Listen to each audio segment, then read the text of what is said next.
Untitled Internet, it's Matt here, along with my trusty familiar Kittalor for the Dork Lords. Currently filming from the house, as Chicago is under a shelter-in-place order. I hope everyone out there is safe and healthy, and thought we would keep sending you some videos here to distract you during these kind of uncertain, scary times. I'm going to be also calling in to Paul, and we're going to be talking about Picard and Westworld and all that kind of stuff, just to lighten your day a little bit. So with that in mind, welcome to another Dork Lord of the Rings segment.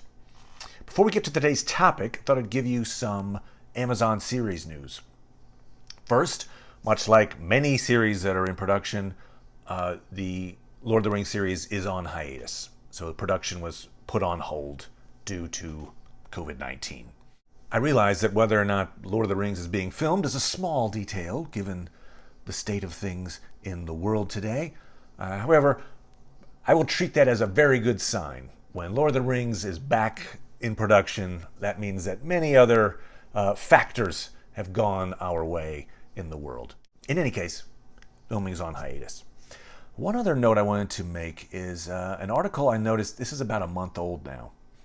But there was an article in the New Zealand Herald that talked about an accident on set. Now, there's not much mentioned about this accident. However, can we read way too much into it? Yes, we can. So that's what channels are for, right? So I'm going to read you a few lines from this article. New Zealand Herald. Stuntwoman's serious injury mars start of filming for Amazon blockbuster. Filming in Auckland for big-budget television series Lord of the Rings has made a rocky start after an accident on set left a stuntwoman seriously injured. Elissa Cadwell, an experienced Brisbane-based stuntwoman, actor, and dancer who recently doubled for Nicole Kidman in Aquaman, is understood to have been injured during rehearsals.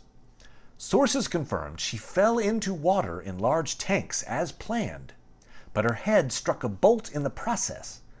One witness said the resulting injuries were traumatic. Cadwell is understood to have suffered severe concussion and requires further plastic surgery. She was recently discharged from hospital. Okay, well, that last part's good news. She was discharged. So, I certainly hope Elissa Cadwell recovers, makes a full recovery. But here's what we can extrapolate from this article. It says she fell into water as planned, and that she doubled for Nicole Kidman in Aquaman. So what I take from that is, this is a stunt woman who is doubling for a major character, and some scene requires a female of note falling into water. There is one woman of note that falls into water in the Second Age in the written works of Tolkien. We'll talk about that in a second. The timing doesn't exactly work out, but it's worth mentioning.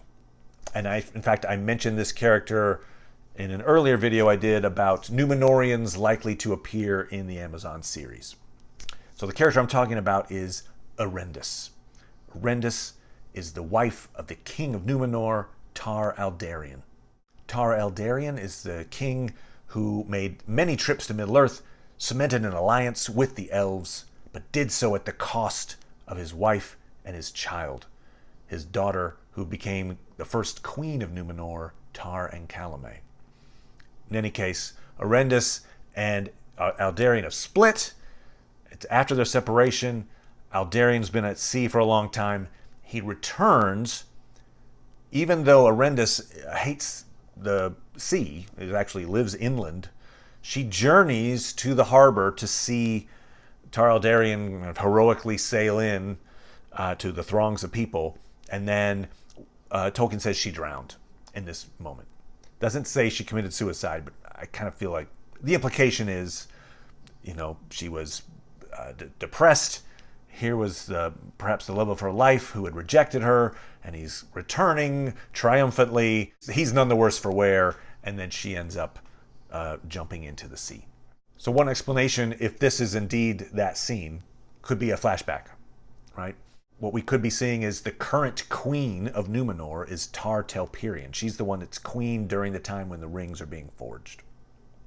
And maybe we're having a flashback where we see the lineage of Tar Telperien and showing in some ways, why Numenor was slow to act in defense of the elves in this moment when the elves really needed them.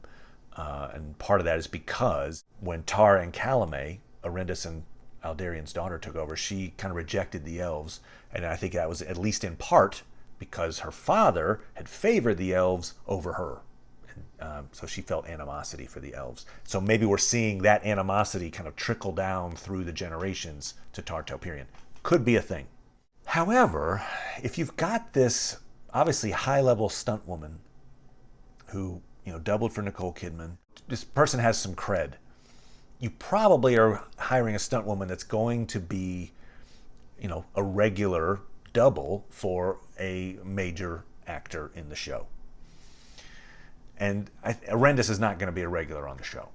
So it led me back to my thought about when we originally heard the first casting we were made aware of. Markela Kavanagh is playing a part, Tira. We don't know who Tira is. There's no Tira mentioned in the written works of Tolkien. We do know there is a Galadriel cast that is not Markela, so take Galadriel out of the mix of potential roles that Markela Kavanagh could be playing. I had theorized at the time that perhaps Markela would be playing a member of the Gwaith y Mirdain. It's kind of the guild of jewelsmiths. And these are the elves that lived in Eregion and under the tutelage of Sauron, calling himself Anatar at the time, and Celebrimbor crafted the Rings of Power. It was a very powerful guild. And I could imagine you would cast perhaps males and females for the role of these elven smiths. So let's just say for a second that Elissa Cadwell is the stunt double for Markela Kavanagh, and they actually do look somewhat alike. I can imagine Elissa Cadwell standing in for her.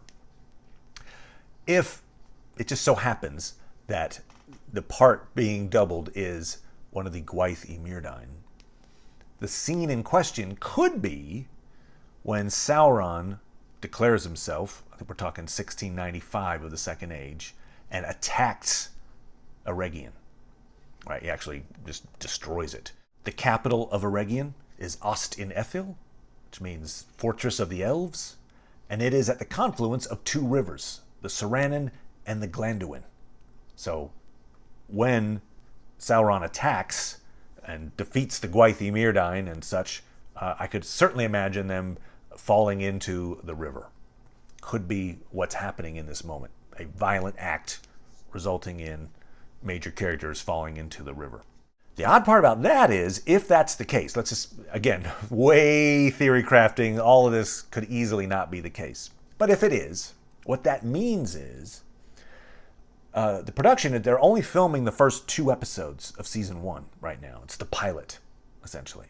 So let's say this moment, this big violent attack happens at the end of the 2nd episode. Kind of a cliffhanger, right? Hey, stay tuned for the rest of the series because this big attack happened.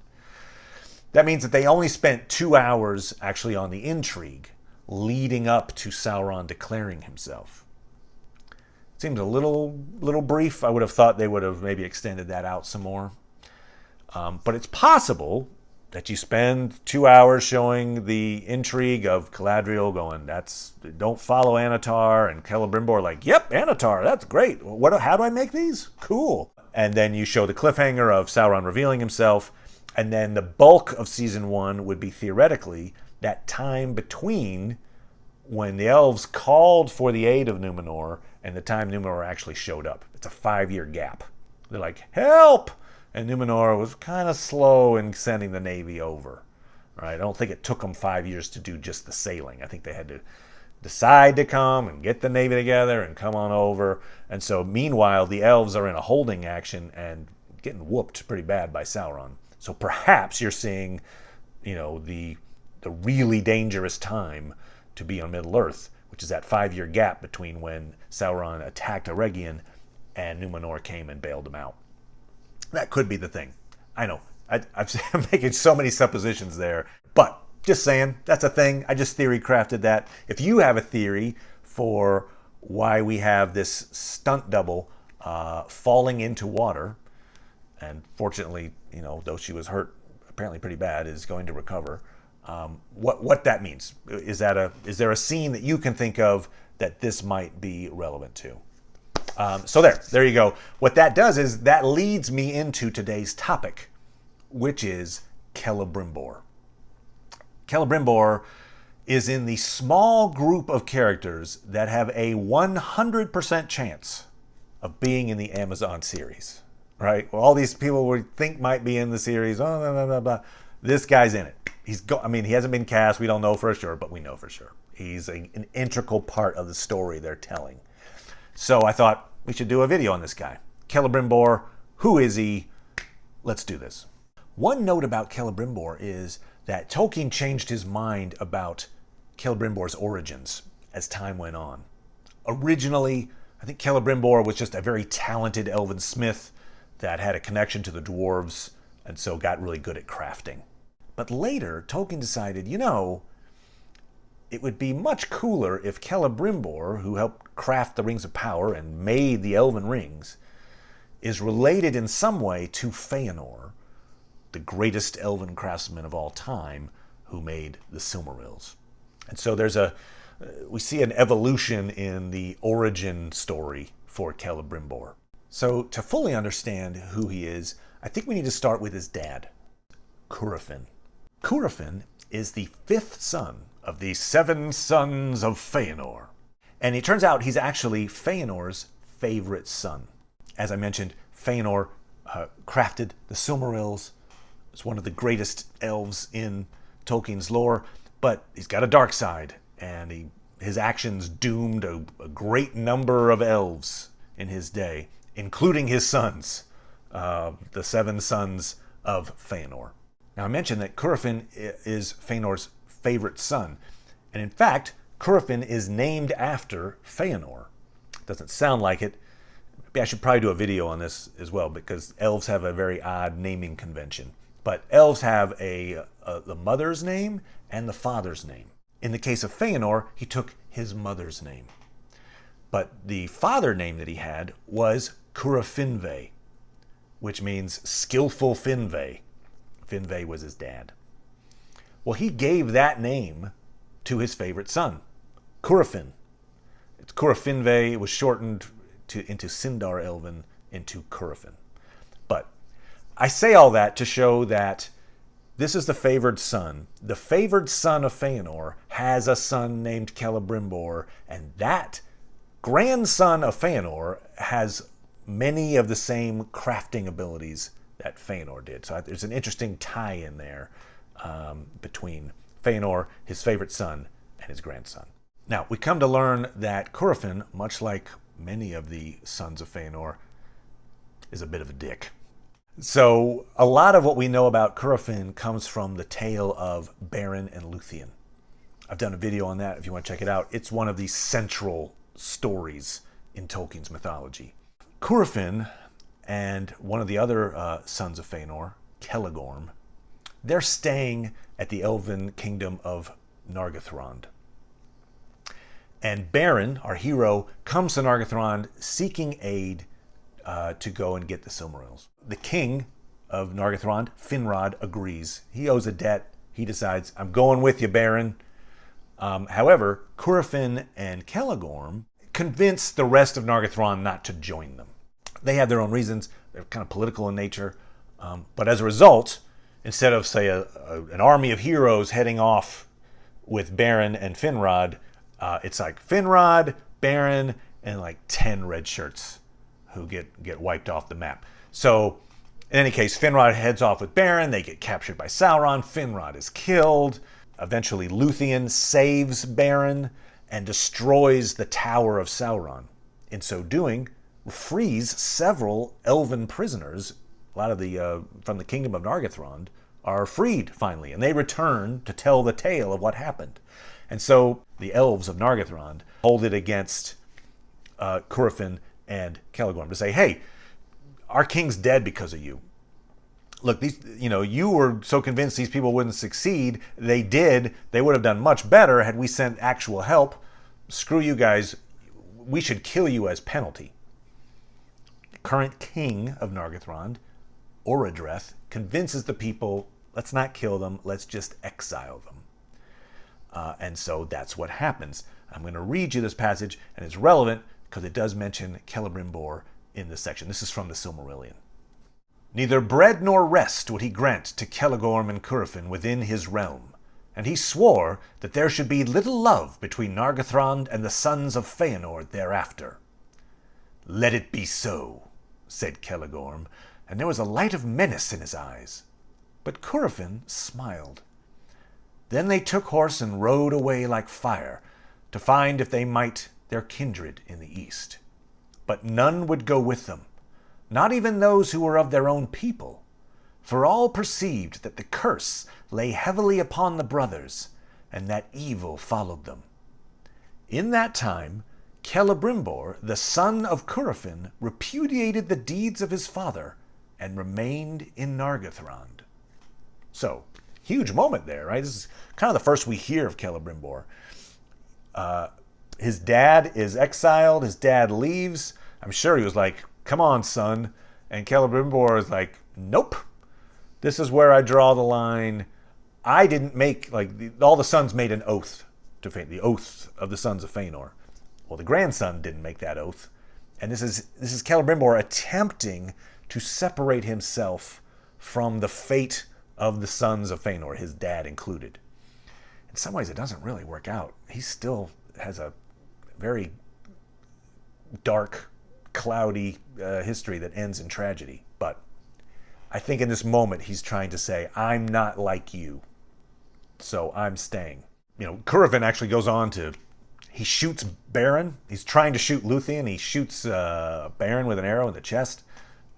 He's kind of a bad dude. And he dies in what becomes known as the Second Kinslaying.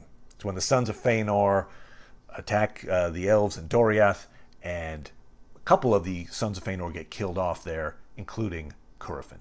So, charting the history here of Celebrimbor. He's hanging out in Nargothrond in the First Age. Later, there is what is called the Sack of Nargothrond, where the father of dragons, Glaurung, comes in, wipes out much of Nargothrond, and the elves flee. Celebrimbor, one of those who survives, flees to Gondolin.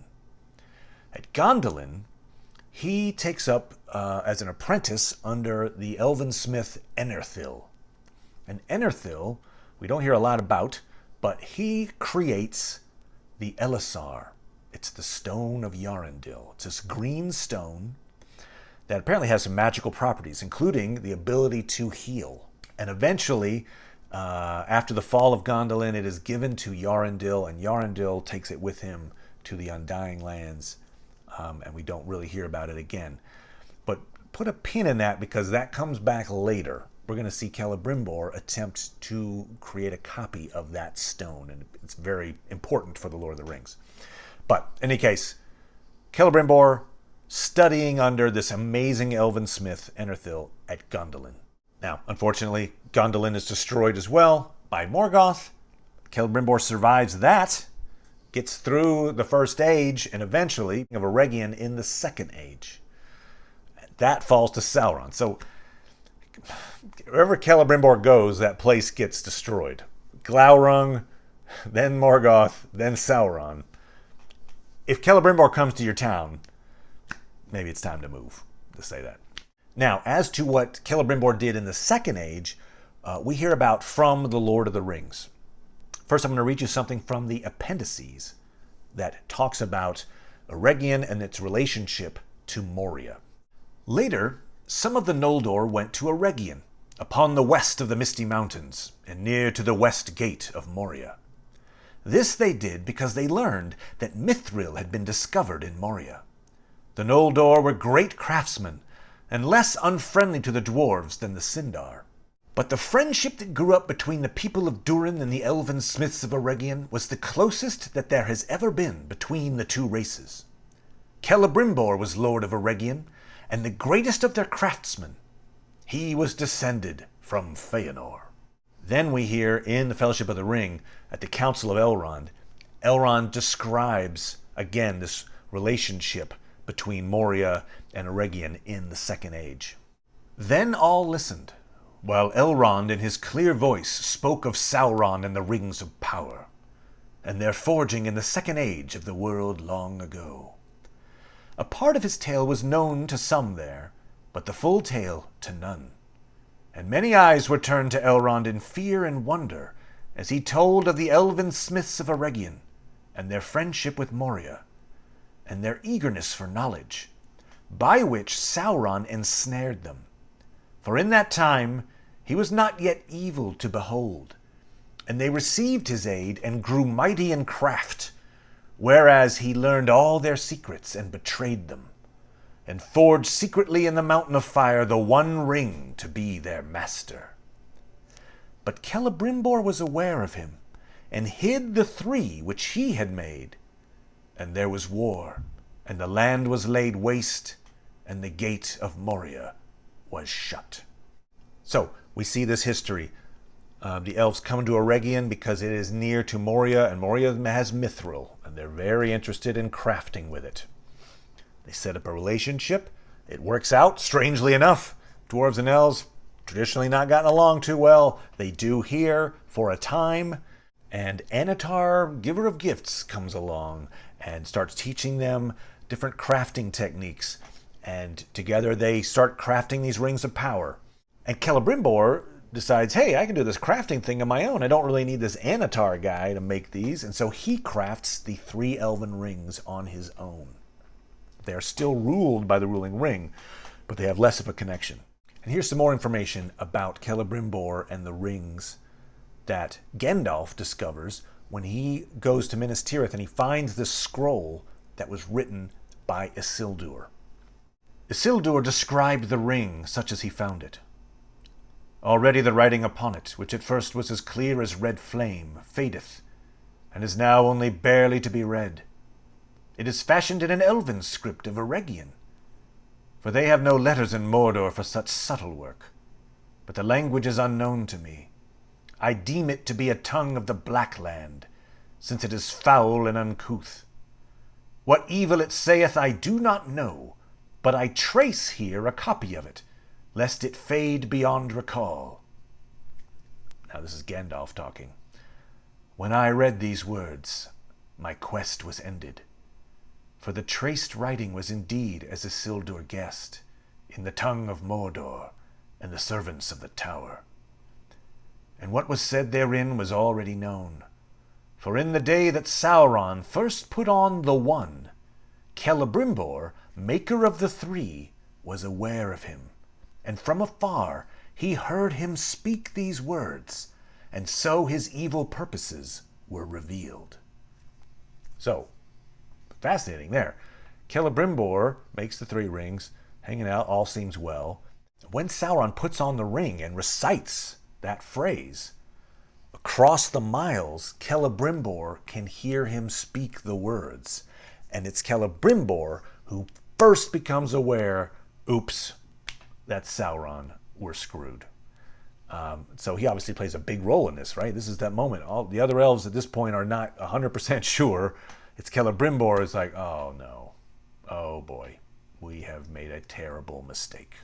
Now, one of the great artifacts of note that Celebrimbor helps to craft are the doors of Moria. Obviously very important in the Fellowship of the Ring, and I'm going to read you the passage there that talks about their creation. At the top, as high as Gandalf could reach, was an arch of interlacing letters in an elvish character. Below, though the threads were in places blurred or broken, the outline could be seen of an anvil and a hammer, surmounted by a crown with 7 stars. Beneath these again were 2 trees, each bearing crescent moons. More clearly than all else, there shone forth in the middle of the door a single star with many rays. "There are the emblems of Durin," cried Gimli. "And there is the tree of the High Elves," said Legolas. "And the star of the house of Feanor," said Gandalf. "They are wrought of Ithildin, that mirrors only starlight and moonlight." "What does the writing say?" asked Frodo, who was trying to decipher the inscription on the arch. "I thought I knew the elf letters, but I cannot read these." "The words are in the elven tongue of the west of Middle-earth in the elder days," answered Gandalf. "But they do not say anything of importance to us. They say only, 'The doors of Durin, Lord of Moria. Speak, friend, and enter.' And underneath, small and faint, is written, 'I, Narvi, made them. Celebrimbor of Hullin drew these signs.'" So obviously the "speak, friend, and enter," our little password, it's indicative of the nature of the friendship between the dwarves and the elves. Those were happier times. And I like that connection that Gandalf makes when he says the star of the house of Feanor. Just showing again that lineage to Feanor, and unfortunately the tragic end for Celebrimbor. Now I found this in Tolkien's letters, it's coming up here, and I was really moved by this. It is from a letter that Tolkien wrote to his son Christopher, while Christopher is in the RAF, the Royal Air Force, during World War II. So it shows this bond between the father and son. Obviously, Tolkien himself had fought in World War I, so he knew a lot about the horrors that his son's going through. You see the love between the father and son here, but also he uses Celebrimbor as a way to express his depth of feeling for his son. And I just find this very moving. "Now we can only link with this flimsy bit of paper. But may it speed to you and arrive safely. I wish that it might be written in runes beyond the craft of Celebrimbor of Hullin, shining like silver, filled with the visions and horizons that open in my mind. Though I have without you no one to speak my thought. I first began to write the history of the gnomes." It's actually the original title of the Silmarillion. "I originally began to write the history of the gnomes in army huts, crowded, filled with the noise of gramophones. And there you are in the same prison. May you too escape, strengthened. Take care of yourself in soul and body, in all ways proper and possible, for the love that you have to your own father." I love that he uses Celebrimbor and the doors of Moria as this allusion to how he'd prefer to write these words to his son. And I really like the fact that both the father and the son have this shared language, right? They can talk about Celebrimbor and the shining script and the history of the gnomes in real world ways and understand the import of those phrases and allusions. It just shows the bond between those two, and you get the idea of why Christopher, so ardently pursued publishing much of his father's works. Here's another description of Eregion from the Silmarillion. And I bring up this passage because it also brings in the Gwaith y Mirdain that I mentioned before, the Guild of Jewelsmiths. "Only in Eregion, which men called Hullin, did elves of Noldorian race establish a lasting realm beyond the arid Luin. Eregion was nigh to the great mansions of the dwarves that were named Khazad-dûm. From Ost in Ethel, the city of the elves, the high road ran to the west gate of Khazad-dûm, for a friendship arose between dwarves and elves, such as has never elsewhere been, to the enrichment of both those peoples. In Eregion, the craftsmen of the Gwaith y Mirdain, the people of the jewelsmiths, surpassed in cunning all that have ever wrought, save only Feanor himself. And indeed, greatest in skill among them was Celebrimbor, son of Curufin, who was estranged from his father and remained in Nargothrond when Celegorm and Curufin were driven forth." So Celebrimbor and his Gwaith y Mirdain have made a bunch of rings of power. All seems well. Everything's going great. Sauron puts on the ring. Celebrimbor hears him say the words, realizes, oh my God, terrible times are ahead. Immediately starts realizing, oh, if we wear these rings, he's going to be able to find us. I need to hide the elven rings of power. Now these were the three that had last been made, and they possessed the greatest powers. Narya, Nenya, and Vilya they were named, the rings of fire and of water and of air, set with ruby and adamant and sapphire, and of all the elven rings, Sauron most desired to possess them. For those who had them in their keeping could ward off the decays of time and postpone the weariness of the world. But Sauron could not discover them, for they were given into the hands of the wise, who concealed them and never again used them openly while Sauron kept the ruling ring. Therefore the three remained unsullied, for they were forged by Celebrimbor alone, and the hand of Sauron had never touched them. Yet they were also subject to the One. From that time war never ceased between Sauron and the elves, and Eregion was laid waste, and Celebrimbor slain, and the doors of Moria were shut. So for the rest of the information about Celebrimbor, I'm going to shift over to the unfinished tales. So these are notes written by Tolkien, not published during his lifetime, published by his son later. So they're kind of quasi-canon. They demonstrate at least the thought process that Tolkien had. However, had he lived, decided to publish, he might have changed his mind later. But we do see something about Celebrimbor in the Second Age published in these unfinished tales. And it's really fascinating. We actually even have a conversation, which I'll read you in a second, between Galadriel and Celebrimbor. This passage that I'm about to read you, I think, could serve as the template for scripts for, a bulk of a season for the Amazon series. In Eregion, Sauron posed as an emissary of the Valar, sent by them to Middle-earth, or ordered by them to remain there to give aid to the elves. He perceived at once that Galadriel would be his chief adversary and obstacle, and he endeavored therefore to placate her, bearing her scorn with outward patience and courtesy. No explanation is offered in this rapid outline of why Galadriel scorned Sauron, unless she saw through his disguise, or of why, if she did perceive his true nature, she permitted him to remain in Eregion. Good point. Sauron used all his arts upon Celebrimbor and his fellow smiths, who had formed a society or brotherhood, very powerful in Eregion, the Gwaith y Mirdain. But he worked in secret, unknown to Galadriel and Celeborn. Before long, Sauron had the Gwaith y Mirdain under his influence, for at first they had great profit from his instruction in secret matters of their craft. So great became his hold on the Mirdain that at length he persuaded them to revolt against Galadriel and Celeborn and to seize power in Eregion. And that was at some time between 1350 and 1400 of the Second Age.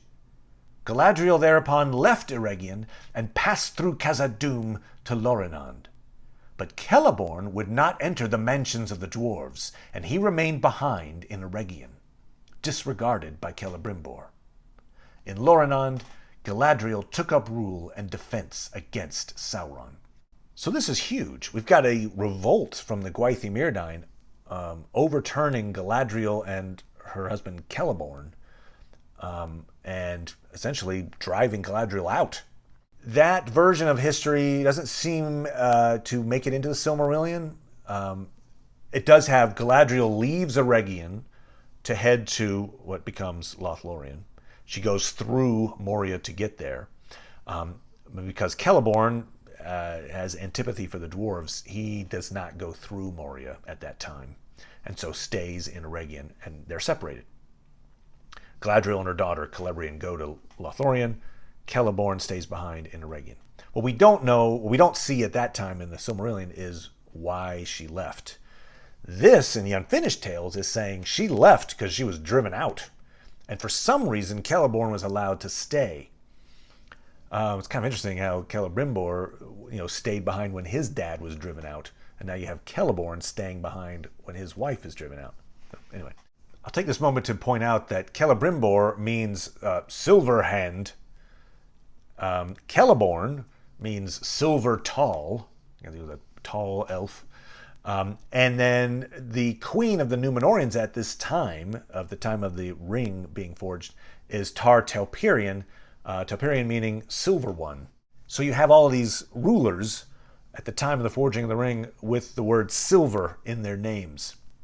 Just a little bit of an oddity. Further along in the Unfinished Tales, we see Celebrimbor, having reached this realization of, he goes to Galadriel for counsel. Sauron himself departed from Eregion about the year 1500, after the Mirdain had begun the making of the Rings of Power. Now Celebrimbor was not corrupted in heart or faith, but had accepted Sauron as what he posed to be. And when at length he discovered the existence of the One Ring, he revolted against Sauron, and went to Loranand to take counsel once more with Galadriel.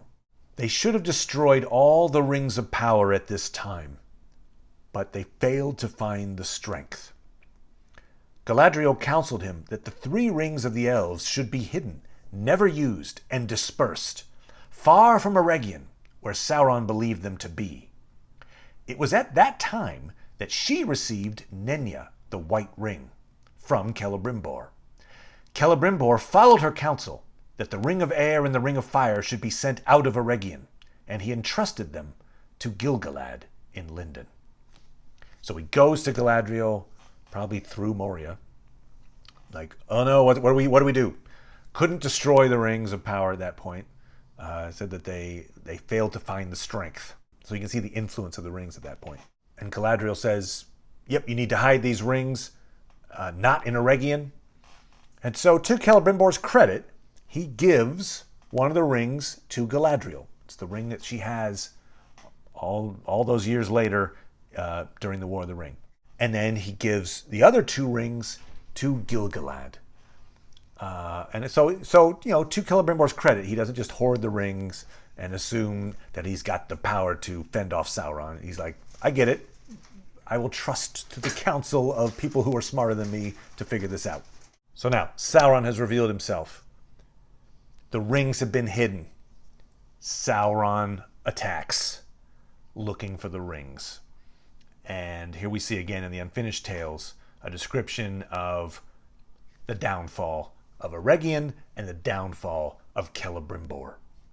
When Sauron learned of the repentance and revolt of Celebrimbor, his disguise fell, and his wrath was revealed. And gathering a great force, he moved over Rohan to the invasion of Eriador in the year 1695.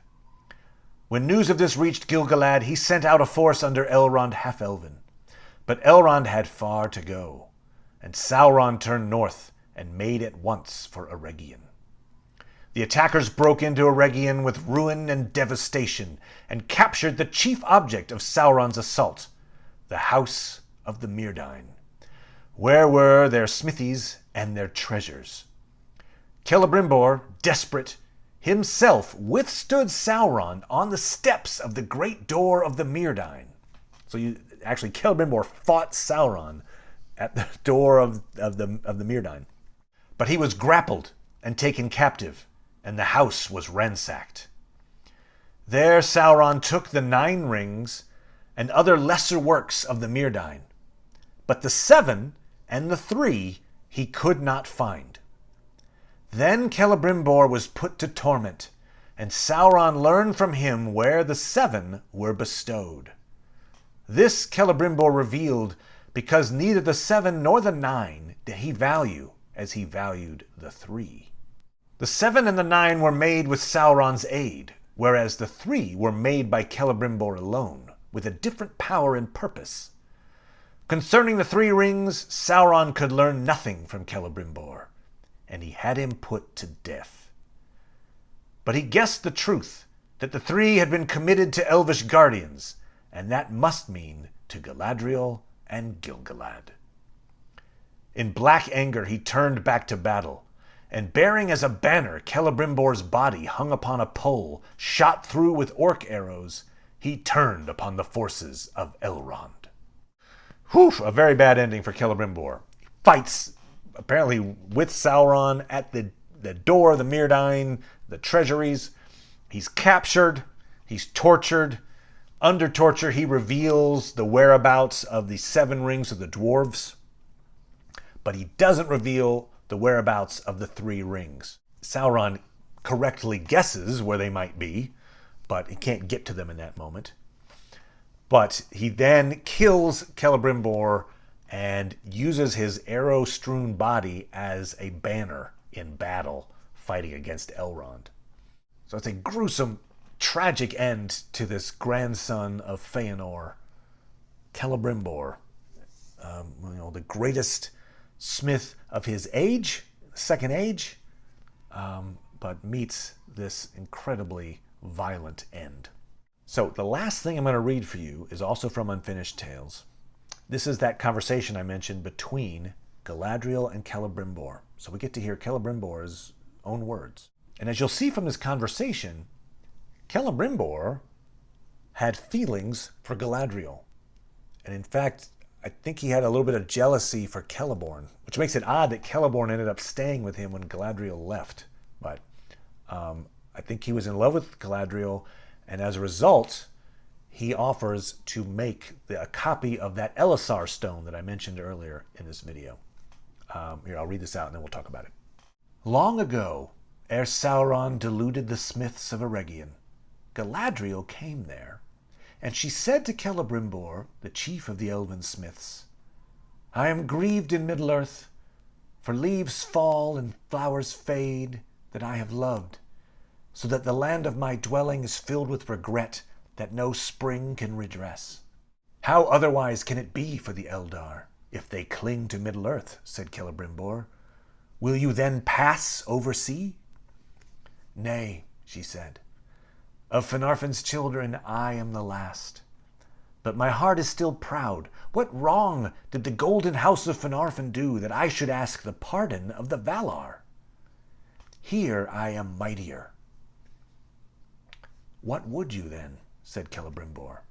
I would have trees and grass about me that do not die, here in the land that is mine, she answered. What has become of the skill of the Eldar? And Celebrimbor said, Where now is the stone of Yarendil? And Enerthil, who made it, is gone. They have passed over sea, said Galadriel, with almost all fair things else. But must then Middle-earth fade and perish forever? That is its fate, I deem, said Celebrimbor. But you know that I love you, though you turn to Celeborn of the trees. And for that love I will do what I can, if by my art your grief can be lessened. Therefore he took thought, and began a long and delicate labor. And so for Galadriel he made the greatest of his works, save the 3 rings only. And it is said that more subtle and clear was the green gem that he made than that of Enerthil, but yet its light had less power. And he set it within a great brooch of silver in the likeness of an eagle rising upon outspread wings. Wielding the Elissar, all things grew fair about Galadriel, until the coming of the shadow to the forest. But afterwards, when Nenya, chief of the 3, was sent to her by Celebrimbor, she needed it no more. And she gave it to Celebrian, her daughter, and so it came to Arwen and to Aragorn, who was called Elissar. Got a lot of interesting things there. Celebrimbor mentions that he loves her, but she chose Celeborn. He asks, are you going to go west like the rest of your family? Because she's missing the fact that there is death and decay in the world, unlike the Undying Lands. She says, no, why should I have to ask for forgiveness to return? She's kind of a little prideful in this moment. Like, I'm staying here, but I want what's over there to be here. So in an attempt to recreate what was over there in the Undying Lands here in Middle-earth, Celebrimbor creates essentially a copy, an homage to the Elissar. It was made by this master smith, Enerthil. It's apparently not as powerful as the original Elissar, but it does have power, and Galadriel uses it to create all things fair around her in Lothlorien, until Celebrimbor kind of trumps that with this elven ring that she then uses to greater effect. She gives this Elissar stone to her daughter, Celebrian. Her daughter gives it to her daughter, so Galadriel's granddaughter, Arwen, Eventually, it comes back to Galadriel, and then she gives the Elisar to Aragorn when they arrive in Lothlorien. They've just gotten through Moria. Gandalf fell with the Balrog. On their leaving, Galadriel gives gifts to the various members of the Fellowship. The gift she gives to Aragorn is the Elisar. So this is a stone crafted by Celebrimbor. Aragorn wears it from then on. Essentially, it's Galadriel giving permission for Aragorn to wed Arwen. And he becomes known as Elisar. When we hear of Aragorn Elisar, that's a reference back to the elf stone that he's got, that he was given by Galadriel. It was created by Celebrimbor. So there you go. The tragic tale of the elven smith Celebrimbor, certainly to be featured in Amazon's Lord of the Rings series. Hope you enjoyed this. Stay safe, stay well, everybody, and I will see you next time. Bye! Thanks, Kittalor.